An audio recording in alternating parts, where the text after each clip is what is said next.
Let's turn to today's China Brief now. A look at stories making headlines in national news outlets and trending online. A front-page opinion piece in the Economic Daily is calling for coordinated measures to boost the economic recovery, including fiscal and monetary policies, along with employment and industrial support. The piece also says that China needs to cut borrowing costs, taxes, and fees to support those SMEs out there. Meanwhile, Shanghai Securities News is saying that under new regulatory rules, a number of listed companies have adjusted their performance forecast. And it says over 30 firms have actually revised their guidance downward, including 3 listed companies that turned from profit to loss. China's top securities regulator released tighter delisting rules just earlier this week as well, which did roil the markets in some ways. Elsewhere, we're hearing from the Global Times has accused Washington of still lacking sincerity in responding to China's requests, including over the issue of Taiwan.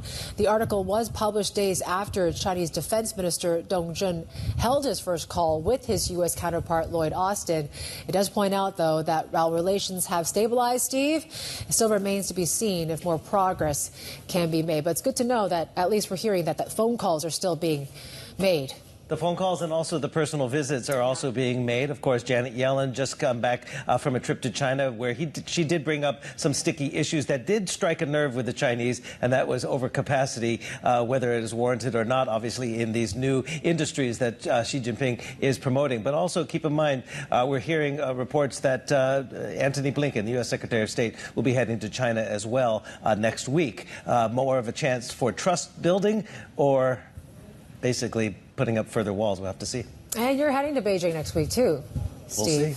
You got a lot going on there, too. Yeah. Beijing ought to show the like. So certainly it's going to be a busy week with Blinken there in town as well also.